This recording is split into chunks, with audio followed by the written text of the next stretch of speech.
All right, that's a tough one. Had a great crowd, great environment. I mean, that's probably to be expected. When we came in here 2 years ago, they had a great crowd, a great environment, and a good team, and we played well that day and won that game. Today, we didn't play well. We didn't play well enough. I thought there was one particular stretch in the second half where the lead was at 9 and it went to 20. It seemed like in a blink of an eye. And trying to get that settled down. That's kind of been a microcosm of what's happened to us in some instances. Is that we have a stretch. It happened at Oklahoma, where in the second half it was 6-point game with 6 left, and in a couple of minutes I look down and it's almost 20. And so we're continually trying to figure out what the decisions are and the plays, even if they're not decisions, just the physical plays that lead to those things happening. So. But they did some good things in the second half. I thought we did a good job in the first half defensively. We let a couple guys get away from us. We gave up some easy ones in the second half. They capitalized on that, and then we just weren't able to keep pace offensively. We didn't make shots. We didn't have guys that performed particularly well. Not to take anything away at all from what they did defensively, but we had some guys that did not perform particularly well, and that makes it hard at this level, period. But you come into a place like this, a couple of guys got to feel like they had it going, and it was their day offensively, and we didn't have guys doing that. Ethan. So over the last couple of games, Kentucky struggled defensively, but they were able to held you guys to. I'm sorry, but yeah, they were able to hold you guys. Yeah, and can you just talk about what you saw from them defensively today? Well, I alluded to that. I don't want to take anything away from them. They were playing. They were back playing at full staff, I think, but I don't want to take anything away from them at all. But we had some real struggles. I mean, we got the ball around the basket some. We had some real struggles.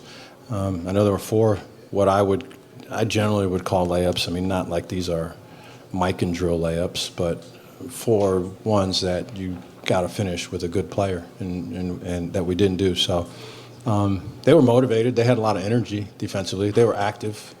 They were pressuring some of our guys that are, maybe not quite as strong with the ball. I'd say that was probably a little bit different than what they were after it, and they were trying to pressure the ball a little bit, but we also just didn't play particularly well. Coach, obviously Trent was signed to you this time last year, Trent Noah. Any kind of hard feelings on how that kind of turned out, and what can you tell us about him as a person and as a player, and what did you think of his performance today? Hard feelings. Would someone actually do that? You think someone would have hard feelings? This is 2025. I've done this a long time. There's no hard feelings. I mean, it's life. Yeah, certainly no hard feelings.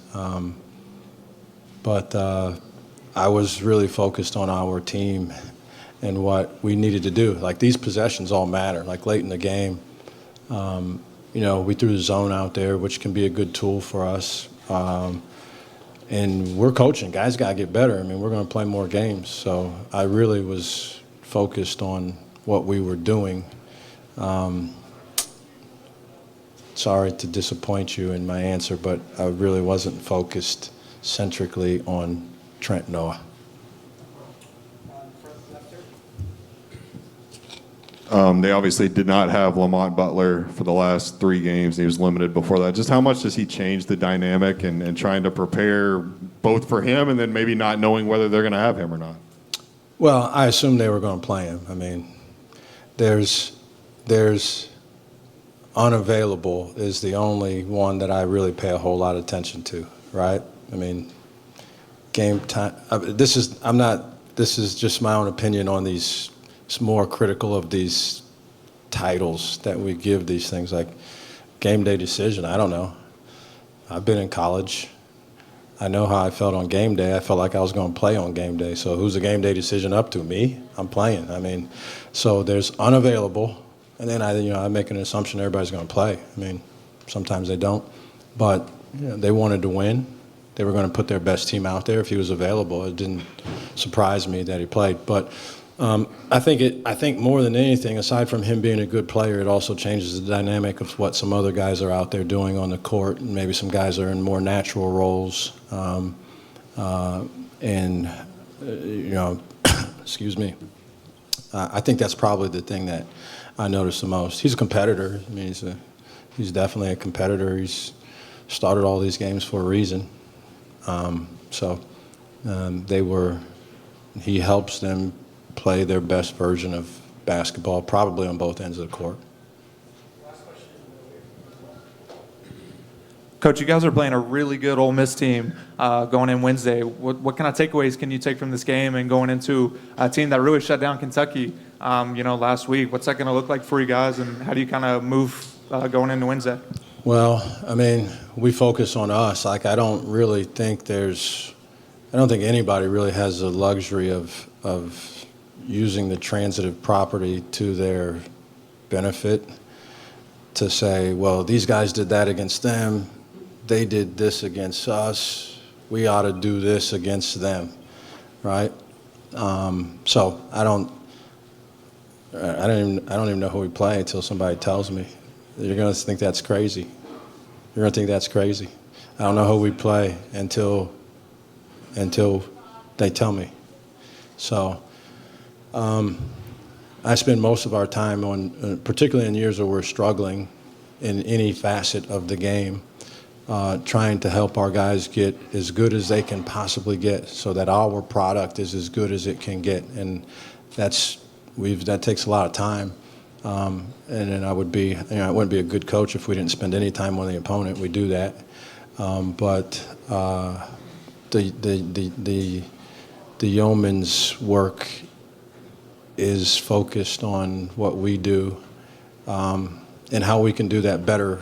And even as we prepare for someone, it's how do we do our things better versus the zone that they do, against the pressure that they do, against the personnel that they have. It's still how can we get to a point where we're able to play the way that we feel comfortable in spite of who or what the other team does. But so I'll watch this game on the way home.